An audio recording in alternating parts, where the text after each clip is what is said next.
क्या टेंशन दिखावा क्या करना होता है। रिवीजन करके फिर आगे बढ़ते हैं फटाफट, ठीक है। चलो बता दो तुम लोग जल्दी जल्दी कि पहले चैप्टर का नाम बताओ, क्या पढ़ रहे थे तुम लोग? कोशिका यानी कि सेल पढ़ रहा था तुम लोग। और कौन सा क्लास है ये? क्लास 9th है। बताओ तो उसमें वीडियो में ये क्लास 9 दिख रहा है, ठीक है। चलो अच्छी बात है। अब बताओ सबसे पहली बात कि सेल का टेक्निकल नाम क्या होता है? Technical name, name of cell जल्दी बता दो। कहा जाएगा जी? साइटो। किसी को दिक्कत है हिंदी में कह देंगे कोशिका का तकनीकी नाम साइटो। बता दो स्टडी ऑफ सेल, कोई बताएगा? साइटोलॉजी। जीनत भूल गए क्या तुम? जीनत, चलो साइटोलॉजी। अब बता दीजिए कि father of biology, father of biology Aristotle. Hindi में कहा हो जाएगा अरस्तु, जो भी है। अब तीनों को तो फादर एक थे ना हो। अब ये बता दो तो सेल बायोलॉजी के फादर कौन थे? Cell biology Robert Robert Hooke थे सेल बायोलॉजी के फादर, ठीक है। और उसको सही कर दो। अच्छा अब कहाँ जाना? आराम से करो, खड़े होके तब ना होगा। अच्छा ये हो गया। बता दो जिन्नत कि जो सेल ये शब्द है, सेल वर्ड, ये किस भाषा से लिया गया है? हाँ सही बोला है, लैटिन लिया गया है। French, Latin word. अब तुम बताओ उस लैटिन वर्ड का नाम क्या था? हाँ, लैटिन वर्ड का नाम था सेलुला। सेलुला का मीनिंग क्या होता है? कोई पूछेगा सेलुला का मीनिंग क्या होता है? लिटिल रूम का होता है, लिटिल रूम। कोई दिक्कत यहाँ था? नहीं। अब बता दो कि डिस्कवरी ऑफ सेल के बारे में बात करते हैं। बताना है तुमको ना कि लाइव सेल का डिस्कवरी किसने किया? लाइव सेल का एंटोनी वॉन लीवेनहुक। और डेड सेल का रॉबर्ट हुक हो गया। लाइव सेल का डिस्कवरी कहाँ से हुआ था? पॉन्ड से हुआ था। चलो, और डेड सेल का डिस्कवरी कहाँ से हुआ था? पेड़ की छाल, यानी कि इंग्लिश में क्या बोलेंगे? बार्क, वर्क नहीं बार्क, नहीं बार्क बोलो और कॉक भी चलेगा, ठीक है। इसके बाद हम लोग कहाँ पहुंच गए थे? व्हाट इज सेल ना हो। व्हाट इज सेल बता तो, व्हाट इज सेल बताओ इंग्लिश में बच्चा, what is cell? What is cell? हाँ आगे देख के बोलेगा तू, और तो याद ना हुआ। सेलिजा, गधा हुआ। हाँ आगे, structural functional unit of our body, चाहे ऑफ लाइफ, ठीक है। हिंदी बोलो तो कोशिका क्या है? हाँ, आधारभूत, रचनात्मक और क्रियात्मक इकाई है। इकाई है कोशिका, यूनिट का हिंदी होता है इकाई, ठीक है ना। उसके बाद क्या सब्जेक्ट है तुम लोग? टाइप्स ऑफ सेल पढ़ रहे थे ना, टाइप्स ऑफ सेल। तो टाइप्स ऑफ सेल से पहले एक और चीज सब्जेक्ट हम लोग की शुरुआत होती है सेल से। पूरा जीवन का शुरुआत कहाँ से होता है? सेल से, कोशिका से। लेकिन ये बात कहाँ से पता चला कि जीवन की शुरुआत कोशिका से होती है? कहाँ से पता चला लोगों को? सेल थ्योरी से। कहाँ से? जो कोशिका सिद्धांत था ना, किसने दिया था कोशिका सिद्धांत? स्वान ने दिया था, याद आ रहा आपको? शायद स्वान दिया था। आप क्या बताया था वो लोग अपने नियम में? उन्होंने यही बताया था कि जीव की शुरुआत कोशिका से होती है। समझ गया हो जीनाथ? यही थ्योरी था, नहीं लिखा था क्या बतिया? छूट गया क्या हो? लगता है छूट गया है। हाँ, फिर बताओ तो आगे किसने बढ़ाया था कोशिका सिद्धांत को? विर्चो ने बताया था, बढ़ाया था आगे। और क्या बताया था वो विर्चो? हाँ, उन्होंने कहा कि जिस कोशिका का आप लोग बात कर रहे हैं स्लाइडर और स्वान जी आप लोग, कि इससे जीवन की शुरुआत हुई है, वो कोशिका कहाँ से आई वो बताइए। तो वो लोग नहीं बताए, तो इन्होंने कहा, विर्चो ने कहा कि ये प्री एग्जिस्टिंग सेल है, यानी कि ये पहले से ही कोशिका थी, पहले से मौजूद थी, ईश्वर ने बनाया था। समझ गया? अब इसका मतलब हम समझ गए थे कि जब बहुत सारा सेल मिलेगा तो क्या बनेगा, टिश्यू, टिश्यू मिलेगा तो सिस्टम, टिश्यू सिस्टम मिलेगा तो ऑर्गन मिलेगा तो, और उसके बाद क्या बनेगा, बॉडी। हिंदी में बताओ, कोशिका, उसके बाद, उसके बाद, उसके बाद अंग, अंग के बाद, उसके बाद पूरा शरीर, कोई दिक्कत नहीं। उसके बाद हम लोग पढ़ रहे थे टाइप्स ऑफ सेल, पढ़ रहे थे ना। टाइप्स ऑफ सेल में हम लोग कौन सा टाइप देखे थे, टाइप ऑफ सेल में on the basis of, on the basis of shape and size, आकार और आकृति के आधार पर ना जी। तो जैसे अगर बात की जाए, हम लोगों ने ओवम के बारे में पढ़ा था, इसका बता दीजिए तो शेप कैसा होता है, तो लिख देंगे यहाँ पे राउंड, ठीक है ना। इंग्लिश में क्या, हिंदी में कहते हैं गोल। और इसका साइज कैसा होता है, लार्ज, कैसा होता है, लार्ज मतलब कि बड़ा, कैसा होता है बाबू लोग, बड़ा। ये भी मैंने बताया था आप लोग को कि which cell is the largest cell of our body is ovum, यानी कि मानव शरीर का सबसे बड़ा कोशिका कौन है, तो ओवम है, यानी कि अंडाणु बोल लो या फिर अंडा बोल लीजिए, ठीक है ना। चलिए, दूसरा नंबर कौन सा था, स्पर्म, नंबर से कोई मतलब नहीं है, SPERM, इसको बोल देंगे शुक्राणु, हिंदी गोली मारो बाद में, शुक्राणु सुन लीजिए। इसका बताइए तो शेप कैसा होता है और साइज कैसा होता है, तो शेप इसका कहेंगे लगभग लॉन्ग होता है, केचुआ की तरह ऐसे होता है ना जी, ऐसे ना होता है, तो केचुआ जैसा बोल लीजिए, धागे जैसा बोल दीजिए।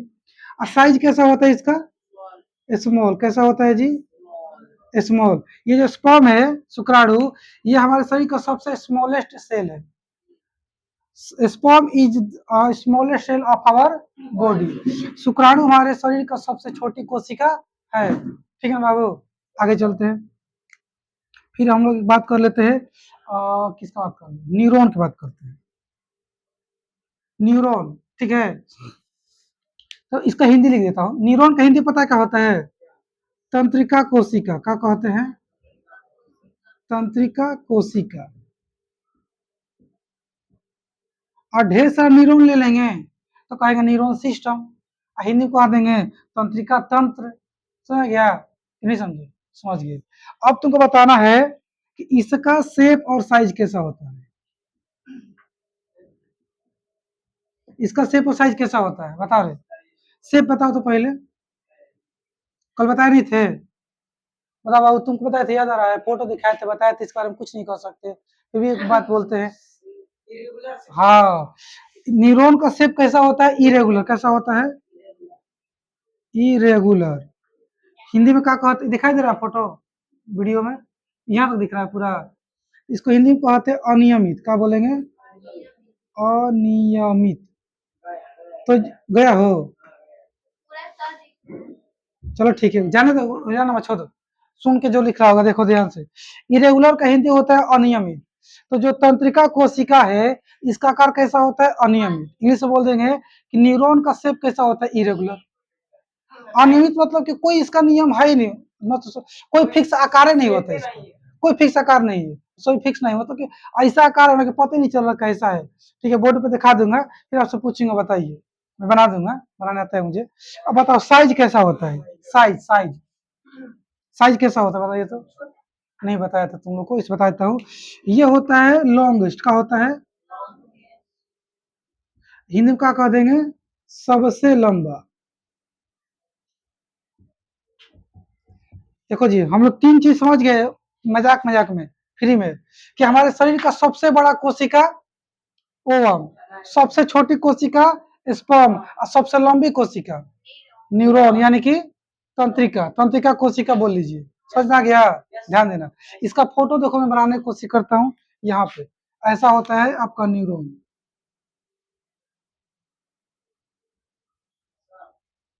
बोलिए।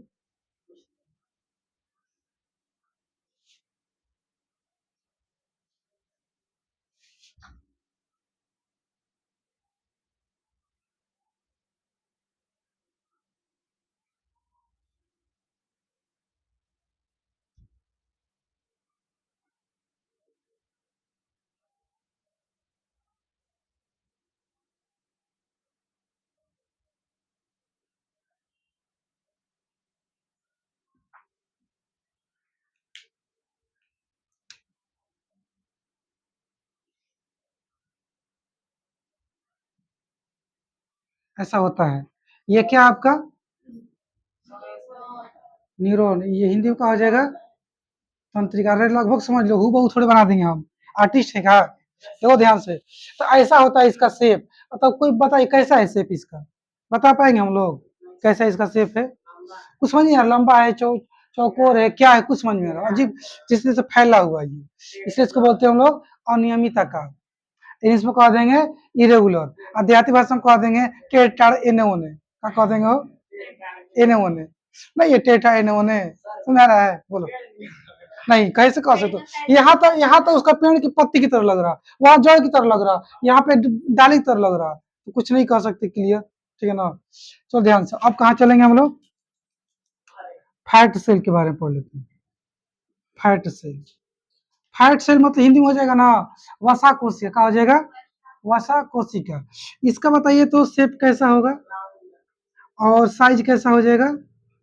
तो शेप, हाँ सही है, साइज हो जाएगा स्मॉल यानी कि छोटा, और शेप कैसा हो जाएगा राउंड। और देख लेते हैं, क्या देख लें, बुक खोलना था बायोलॉजी वाला जिसमें वो सारा टाइप दिया है। एक ले लीजिए मसल सेल, का ले लीजिए MUSCLES, मसल्स, MUSCLES मसल्स। इसका शेप और साइज बताइए तो, बताओ तो हो। ओम, नहीं रुद्र, हाँ वही है जो तो इधर बताओ, मसल का शेप कैसा होगा, दो जी, मसल का 3 गो शेप होता है। कैसा होता है, 3 तरह का शेप होता है, लॉन्ग भी हो जाएगा, गोल राउंड भी हो जाएगा, और चपटा भी हो जाएगा। समझ पा रहे हो, इसका 3 टाइप का शेप होता है। चिन्हत, देखो जो मांसपेशी कोशिका है ना, ये तीनों आकार की होती है, लंबा भी होती है, चपटा भी होती है, गोल गोल भी होती है। समझ आ गया, चलो। और आकार कहेंगे तो छोटा भी, बड़ा भी, लंबा भी होता है, ठीक है। और क्या बताना है, एक आते थे बोन सेल, कौन सा आते हैं बोन सेल, तो वो भी इस तरह का होता है, वो थोड़ा सॉलिड हो जाएगा, वो भी गोल होता है, मजबूत होता है, छोटा ही होता है, वो भी बड़ा नहीं होता। देखो तुमको यहाँ पे दिख रहा होगा, इसका नाम बताओ तो, नीरो हिंदी में बताओ, तांत्रिक, तंत्रिका ना हो, ये तो तांत्रिक उसको बोलते हैं ओम ओम करता है सब। ठीक है ध्यान देना, तंत्रिका। अब चलते हम आगे, इतना काफी रहने दो, ठीक है। चलो तो ये टाइप खत्म हो गया, तुम अच्छे से इसको तुमको लिखना पड़ेगा ना, ये लड़की क्या नाम था, अंकिता, इसको तुम उतारोगी अभी, बाद में लिख पाओगे, फोन मिलेगा लिखने को। रुको रुको रुको, पूछ रहे हो उससे, घर में फोन मिल जाएगा तो मिटा दूं। चलो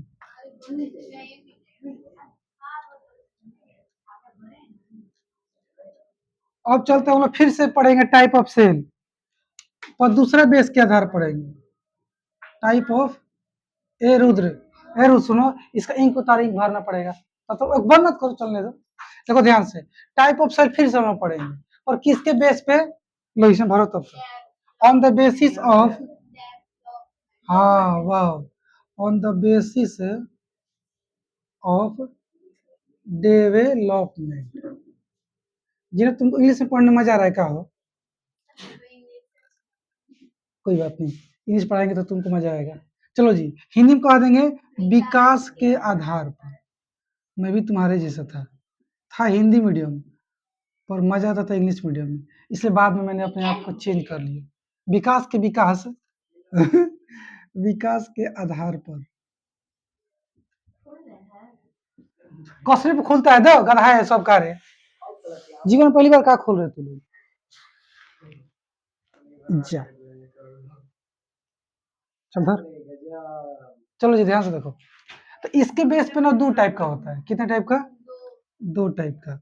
एक हो जाएगा आपका प्रोकायोटिक सेल, प्रो कै, ये तुम ओम, हाँ अच्छी डालते हैं, अच्छी बात है, डालते रहो डालते रहो, हिला मत, डालते रहो, अरे कर हवा छोड़। प्रोकारियोटिक सेल, जी ना तुम यहाँ देखो, यूकैरियोटिक सेल, ठीक है।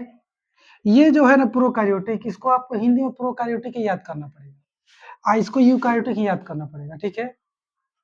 बस उसमें नहीं, उसमें जाने की जरूरत नहीं होता है। ढक्कन बंद करो, गिर सकता है वो ढक्कन बंद करो, उसका ढक्कन बंद करो। हाँ, मैं कर लूंगा, तुमको पसंद नहीं आएगा। लगे का हाथ में जा, तो इतना इंक वेस्ट कर दियो। इसमें कहा डाल रहे थे तू लोग? दो, इसका ढक्कन दो, और ऐसे से करो, साफ हो जाएगा। ना तो काला वाला में साफ करो, जहाँ पे काला काला है। पागल है, सबको का समझाना पड़ता है, यहाँ पे कर लो। अब रुद्रा पिटाएगा, जो मस्ती कर रहा है ना तू। देखो जी ना, तो यहाँ पे तो प्रोकैटिक सेल हो गया। अब इसके बारे में डिटेल समझते हैं बारी बारी से, ध्यान समझो। तुम्हारा ध्यान उधर ज्यादा रह रहा है, इधर कम रह रहा है, समझे ना? इधर ध्यान दे, फोकस कर पूरा अच्छे से, एकदम पूरा फुल करा कोई का।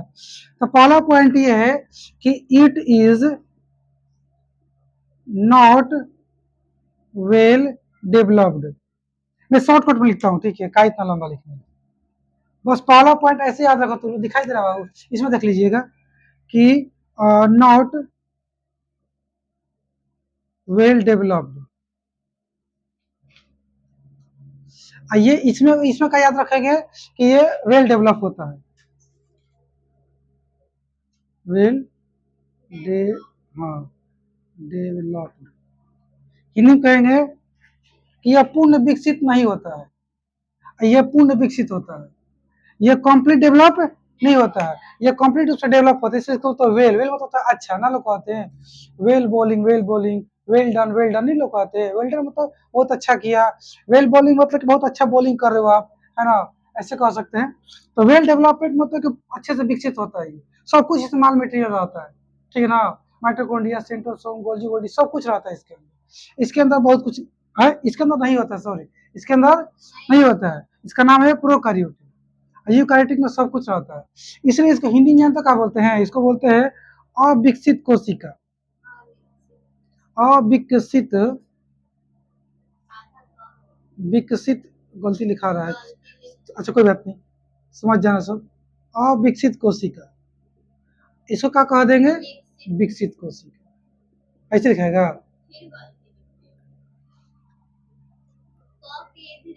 ऐसे ही रहे, अच्छा मुझे समझ में आ गया, ऐसे होगा क्या, विकसित कोशिका। चलो, और क्या कहानी है। तो इस कोशिका में, यानी कि प्रोकैरियोटिक कोशिका में क्या होता है कि जो उसका अपना न्यूक्लियस होता है, न्यूक्लियस यानी कि नाभिक, वो क्या होता है वही बताएंगे कुछ देर में। आप समझिए ना कि जैसे आपका ये सेल हो गया, क्या हो गया, सेल या फिर कोशिका हो गई, इसके बीच में एगो अंग होता है इसका, उसी का नाम है नाभिक। हिंदी में कहते हैं न्यूक्लियस, क्या बोलते हैं इंग्लिश में, न्यूक्लियस। तो इस न्यूक्लियस के किनारे किनारे एक लेयर होता है, क्या होता है, लेयर, जिसको इंग्लिश में कहते हैं मेम्ब्रेन, हिंदी में कहते हैं झिल्ली। तो वो झिल्ली इसमें नहीं होता है, पर इसमें होता है। इसमें बहुत कुछ नहीं मिलेगा, नहीं नहीं नहीं, इसमें हाँ हाँ हाँ मिलेगा, ठीक है।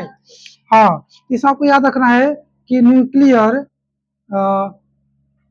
न्यूक्लियर, NU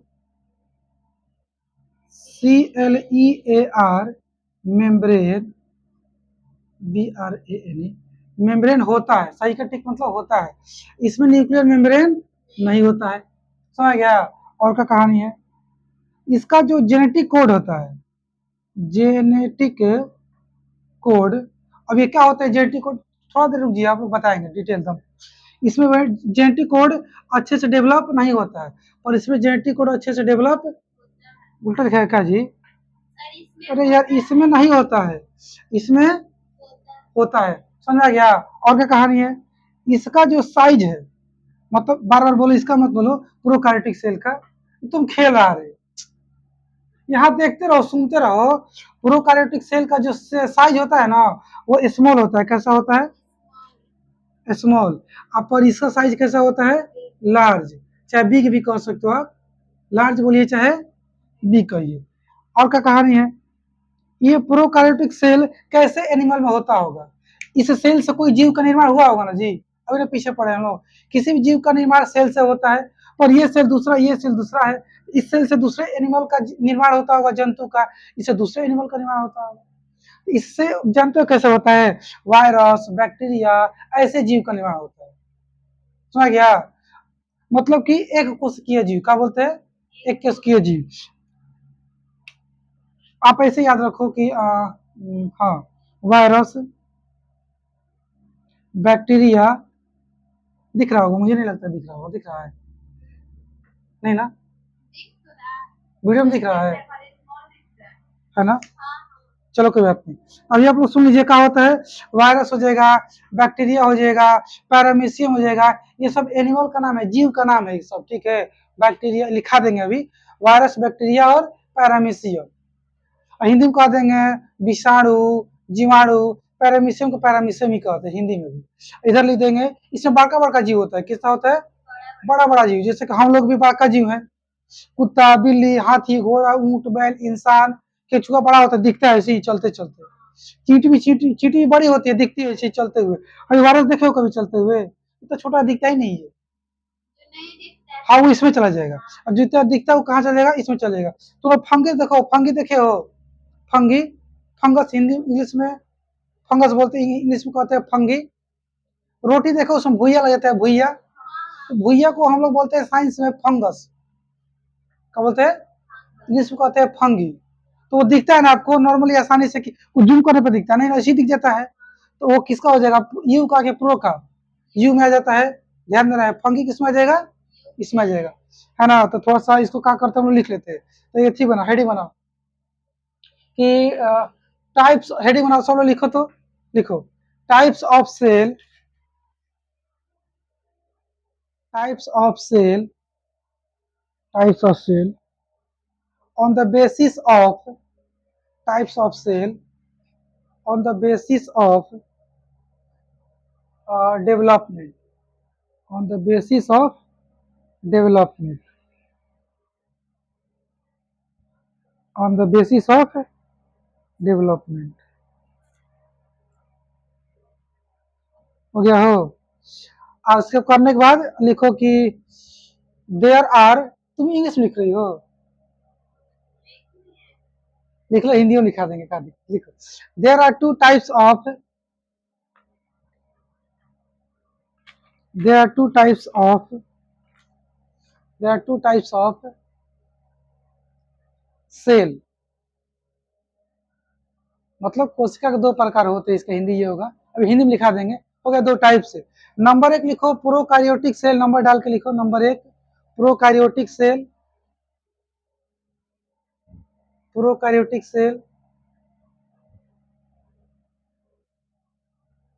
PROKARYTIC, प्रोकैरियो, ले प्रोकैरियो छूट गया है जी, इसमें ओ होगा, प्रोकै, लो बहुत कुछ छूट गया है, ना ना ना, प्रोकैरियो, बस यहाँ ओ छूट गया है, आर वाई के बाद ओ हो जाएगा। यहाँ तो लिखा हूँ, यहाँ ठीक है, यहाँ ओ नहीं छूटा है, वहां छूट गया था। तुम लोग ध्यान दो, इस सब क्लास में छूट रहा है तो कुछ बताया करो। प्रोकैरियोटिक सेल, और दूसरा लिख लो यूकैरियोटिक सेल। लिखा गया? अब तुम क्या करोगे कि एक तरफ लिखोगे प्रोकैरियोटिक सेल, एक तरफ लिखोगे यूकैरियोटिक सेल, और बीच में से लाइन खींच दोगे।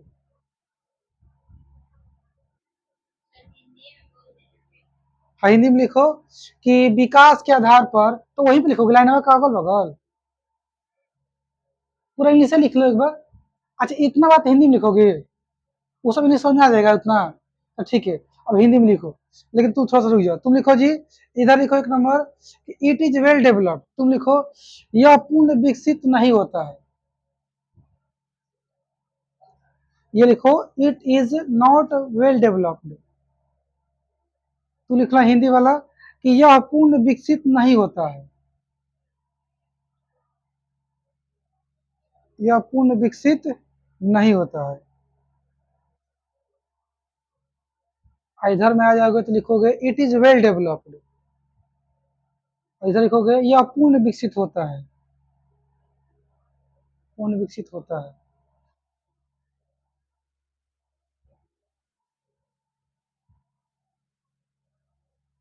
हो गया? अब दो नंबर लिखेगा, नंबर डाल के कि इसका न्यूक्लियर मेम्ब्रेन, सॉरी इंग्लिश लिखेंगे ना, लिखो कि it's nuclear membrane is absent, it's nuclear membrane is absent. तुम लिखो जी इसका क्या बोलेंगे, केंद्रक झिल्ली, केंद्रक झिल्ली, केंद्रक झिल्ली, केंद्रक झिल्ली नहीं होता है।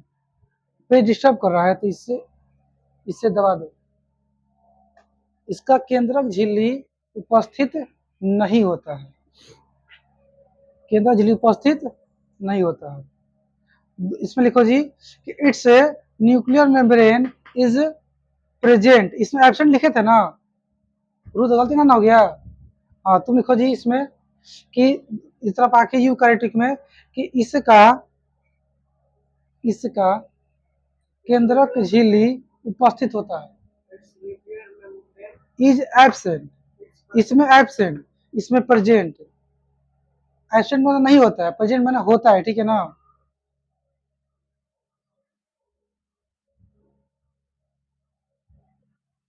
कहाँ तक लिखे अंकिता, दो पॉइंट हो गया ना, दो हो गया ना। अब तीसरा लिखो कि इसमें, देखो इसमें जेनेटिक कोड, हिंदी में क्या कहेंगे, जेनेटिक को जीन कहते हैं हिंदी में, जीन, ऐसे लिख लो। इस इसमें जीन कोड, इसमें जीन कोड, जेनेटिक को क्या लिखोगे सोचो, कुछ भी लिख सकते हो तुम्हारे मन को, जीन कोड लिखो चाहे जेनेटिक कोड लिखो, लिख लो कुछ भी, जीन कोड या फिर जेनेटिक कोड पूर्ण पूर्ण विकसित नहीं होता है। ऐसा नहीं कि नहीं होता है, होता है लेकिन अच्छे से नहीं होता है, पूर्ण विकसित नहीं होता है। तुम लिखो it's genetic code is not complete, it's genetic code is not complete, Hindi लिखेगा कि इसका जेनेटिक कोड पूर्ण विकसित नहीं होता है, पूर्ण विकसित नहीं होता है, जेनेटिक कोड पूर्ण विकसित नहीं होता है। इसमें क्या लिखोगे कि इसका जेनेटिक कोड पूर्ण विकसित होता है। तुम लिख दोगे इट्स जेनेटिक कोड इज, क्या लिखोगे इसके बाद, वेल डेवलप्ड, हाँ चलेगा, इज वेल डेवलप्ड वो भी लिख सकते हो। अब लिखो अगला नंबर हिंदी में, इसका आकार सामान्यतः छोटा होता है। तुम लिखो जनरली, ऐसे लिख सकते हो, इट्स शेप जनरली, ऐसे लिखो generally its shape is small, generally its shape is small, small. इसमें लिख दोगे कि लार्ज, तुम हिंदी में लिखना हो सामान्यतः इसका आकार छोटा होता है, सामान्यतः इसका आकार बड़ा होता है।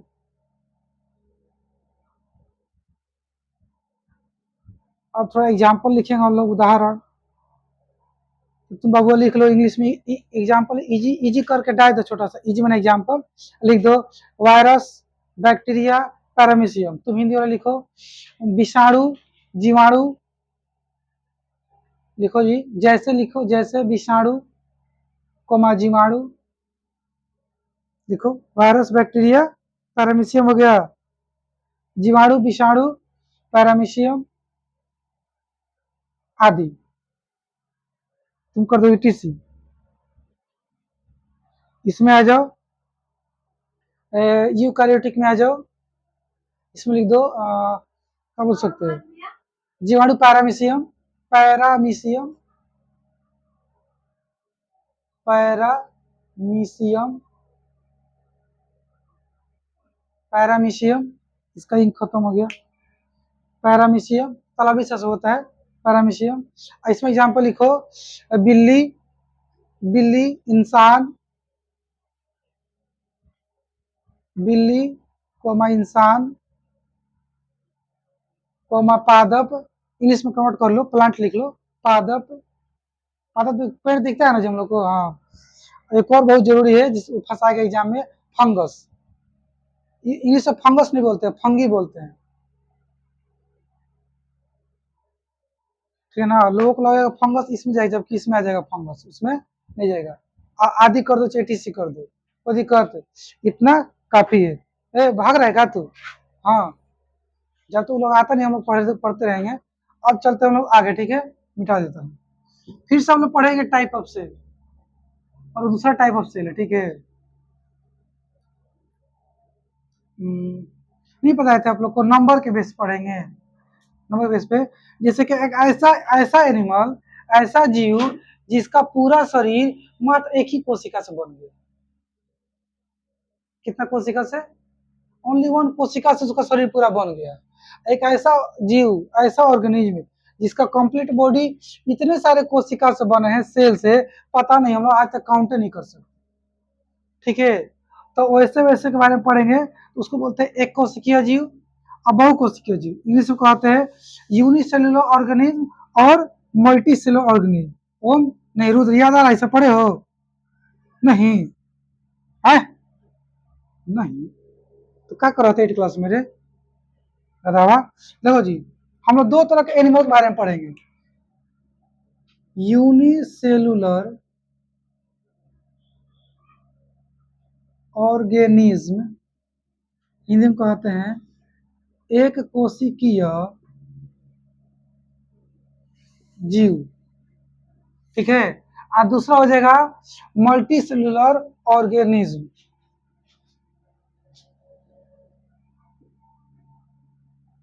मल्टी सेलुलर ऑर्गेनिज्म, हिंदी में कह देंगे बहुकोशिकीय जीव, ठीक है। अब देखो, इसको क्यों कहते हैं हम एक कोशिकीय जीव की? इसका पूरा शरीर एक ही कोशिका से बना होता है। इट्स होल बॉडी, इट्स किसका? टी वाई होता है, T Y Y Y, M U L छूट गया है, एल, टी वाई होता है ना, T Y, multicellular organism. तो ध्यान देखो, इसका पूरा बॉडी कैसे बना होगा? एक सेल से। It's whole body is made up of only one cell, it's whole body is made up of unlimited cell. हम लोग काउंट नहीं कर सकते। अब तुम बताओ कि एक ही, तुम मान लो तुम गॉड हो, तुम भगवान हो, ठीक। अब तुमको एक कोशिका से कोई एक जीव का निर्माण करना है, तो जिस जीव का आप निर्माण करेंगे, उस जीव का सारे अंग अच्छे से दिखेंगे, आंख कान नाक सब कुछ दिखेगा? नहीं दिख सकता। क्योंकि अभी हम लोग पढ़े हैं कि कोशिका मिलाने पर बनता है उत्तक, उत्तक मिलाने पर उत्तक तंत्र, उत्तक तंत्र से अंग और फिर अंग तंत्र। यानी अंग बनाने के लिए हमको देखो कितना सारा कोशिका चाहिए, समझ रहे हो ना जी? एक ही कोशिका दी है आपको, तो आप अंग बना पाएंगे? नहीं बना पाएंगे। यानी कि एक कोशिकीय जीव का, यानी कि यूनिसेलुलर ऑर्गेनिज्म का कोई ऑर्गन नहीं होता, कोई अंग नहीं होता है। ही उसको गोली मारो, बस ध्यान सीखो ना। एक कोशिकीय जीव बोलो चाहे यूनिसेलुलर ऑर्गेनिज्म कहिए, का इसका ऑर्गन होगा? इसमें ऑर्गन होगा जी? यानी कि अंग होगा? बताओ, अंग नहीं होगा। क्यों नहीं होगा अंग? क्योंकि अंग बनेगा कैसे? हमको सेल चाहिए, सेल से टिश्यू बनेगा, फिर टिश्यू सिस्टम बनेगा, तब जाकर ऑर्गन बनेगा जी। एगो सेल है तो ये सब बन पाएगा? नहीं बन पाएगा। यानी कि इसमें ऑर्गन होता ही नहीं है, और इसमें ऑर्गन होता है, सब कुछ होता है, क्योंकि सेल की तो खजाना है, अनलिमिटेड सेल होता है इसके अंदर। समझ गया? कोई दिक्कत नहीं ना? तो थोड़ा सा लिखे जाए, कहने दिए जाए, कल लिखा देंगे। अब थोड़ा सा और आगे बताते हैं, कोई दिक्कत हो? सबका लिखाएंगे, छोड़ेंगे नहीं। अब थोड़ा सा आगे बढ़ जाते हैं हम लोग, थोड़ा इंटरेस्टिंग बात करते हैं। इसे तो हल्का हल्का चीज था, अब असली चीज आ गया आप लोग का। समय कितना हुआ वैसे देखो तो कैमरा में? 34, ज्यादा ना हुआ है। देखो ध्यान से, अब हम लोग पढ़ेंगे सेल के बारे में। किसके बारे में पढ़ेंगे? सेल यानी कि कोशिका। तो अब तुम बताओ तो ये किसका सेल है? मतलब एनिमल का सेल है कि प्लांट का सेल है? तुम लोग कहोगे आगे कैसे पता लगाएंगे किसका सेल? ये ना सोच रहे हो? देखो ध्यान से, अगर सेल का जो आकार है, जो शेप है, उसमें कहीं भी कोना कोना दिखेगा, कहीं भी कोना कोना, एक कोना, दो कोना, चार, कितना भी दिखे, कैसा भी कोना दिखे, यानी कोना ऐसा भी दिख सकता है, कोई पूछेगा ये किसका सेल है, तो कह देंगे प्लांट सेल। कोई पूछेगा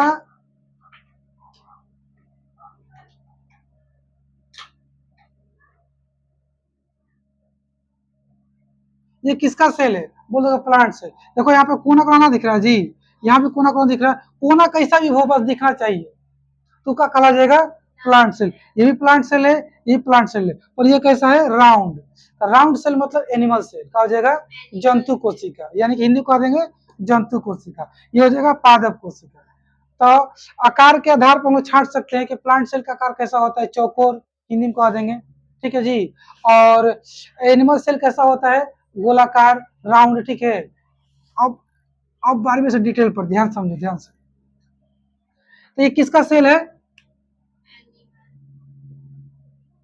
एनिमल सेल है, हिंदी में क्या कह देंगे जंतु कोशिका है। बोर्ड पे पूरा फोकस करना तो दिक्कत हो जाएगा समझने में, ठीक है ना।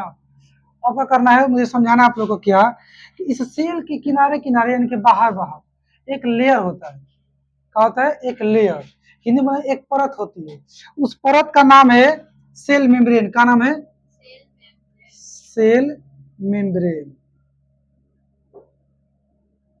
हिंदी में कहते हैं कोशिका झिल्ली, क्या बोलते हैं, एकदम पतला होता है, ठीक है ना, इसलिए उसका नाम है हिंदी में झिल्ली। क्या बोलते हैं झिल्ली, इंग्लिश में कहते हैं मेम्ब्रेन। अब झिल्ली किसका है, कोशिका का है ना जी, इसलिए बोलते हैं कोशिका झिल्ली, इंग्लिश में बोलते हैं सेल मेम्ब्रेन। एकदम सिंपल बात है। अब जब इस झिल्ली को पार कर जब अंदर जाएंगे, झिल्ली को पार करेंगे, अंदर जाके देखेंगे तो जानते हो क्या दिखेगा आपको, लिक्विड दिखेगा। क्या दिखेगा, इसके अंदर पानी दिखेगा, पानी मत कहो लिक्विड बोलो, हिंदी में क्या कह देंगे द्रव पदार्थ। क्या कह देंगे, ये सब आपका क्या है लिक्विड, इंग्लिश बोल देंगे लिक्विड है ये, LIQUID, ये क्या है लिक्विड, हिंदी में क्या कह देंगे द्रव पदार्थ। ठीक है ठीक है, थोड़ा सा रुक जाओ। ये क्या है समझ बुलाओ, द्रव पदार्थ। लेकिन इस द्रव पदार्थ को साइंस में लिक्विड नहीं बोलते, द्रव पदार्थ नहीं कहते, इसका अपना स्पेशल नाम है। क्या नाम है, हाँ उस स्पेशल नाम को मैं यहाँ लिखता हूँ, ठीक है ना। इसको बोलते हैं हम लोग, हाँ जी, हाँ देखो जिलाओ, साइटोप्लाज्म। क्या बोलते हैं इसको, साइटोप्लाज्म, नहीं समझे, साइटोप्लाज्म। हिंदी में कहते हैं कोशिका द्रव। क्या कहते हैं, कोशिका द्रव, कोशिका द्रव, ध्यान से देख लो, सो सिंपल। लेकिन ये तो नाम हो गया ना, देखो अभी मैं सबका सिर्फ नाम बता रहा हूँ, काम किसी को नहीं बता रहा हूँ। मैंने बताया क्या कि कोशिका झिल्ली का क्या काम है, क्यों है यहाँ पे कोशिका झिल्ली, गॉड ने क्यों बनाया कोशिका झिल्ली, नहीं बनाते, हम लोग को नहीं पढ़ना पड़ता। ये लिक्विड कहाँ भर दिए, नहीं भरते, सबका पीछे कुछ ना कुछ अपना देखो रीजन है, सबके पीछे क्या है अपना अपना रीजन है, यानी कि उसका अपना अपना फंक्शन है, कार्य है। तो कार्य बाद में पढ़ेंगे, अभी सिर्फ नाम पढ़ रहे हैं, ठीक है। चलो अब कहानी है, तो इसके अंदर जाकर और देखा गया एक और चीज, ये जो लिक्विड हुआ है ना कैसा होता है, मोटा पतला पंचूर कैसा होता है, ये जेली जैसा हो, कैसा होता है जेली। तो आपको याद रहेगा ना कैसा होता है जेली जैसा। चलो अब इस लिक्विड के अंदर देखा गया ना, तो बहुत सारा अलग अलग चीज था, ठीक है, बहुत सारा अलग अलग चीज था आपके इसके अंदर।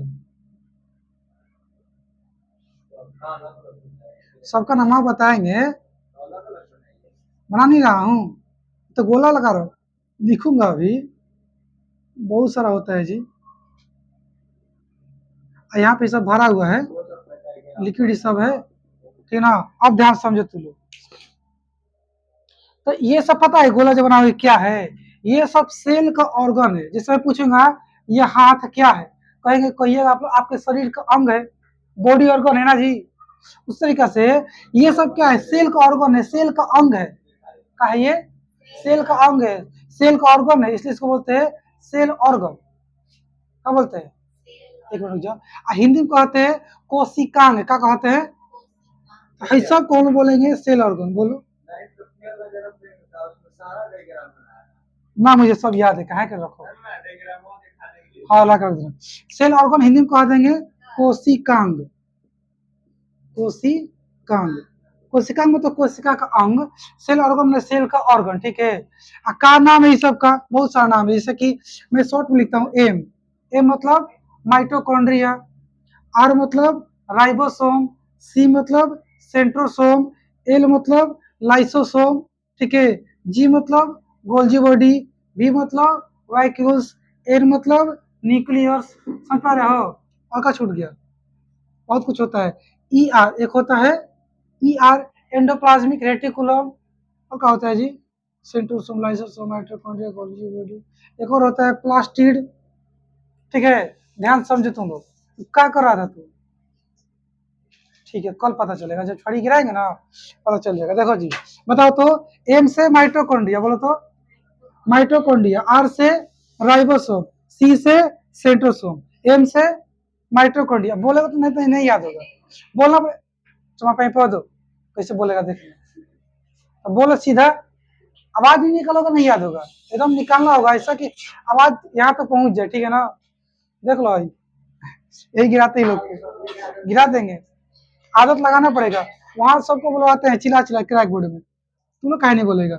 एम से माइटोकॉन्ड्रिया, आर से राइबोसोम, रे बोल, तीनों को बुलाएंगे फिर छुट्टी करेंगे। एम से माइटोकॉन्ड्रिया, आर से राइबोसोम, सी से सेंट्रोसोम, एम से माइटोकॉन्ड्रिया, आर से राइबोसोम, सी से सेंट्रोसोम, एम से, आर से, सी से सेंट्रोसोम, सी से सेंट्रोसोम, आर से राइबोसोम, एम से माइटोकॉन्ड्रिया, सी से सेंट्रोसोम, आर से राइबोसोम। अब छुट्टी करते हैं, कल फिर से। हाँ, चलो कल ये सब फिर से पढ़ेंगे, फिर से लिखेंगे अभी तो समझाना बाकी है, ठीक है ना। ए रुद्र, थोड़ा समझा करो, ठीक है ना, कोई दिक्कत है?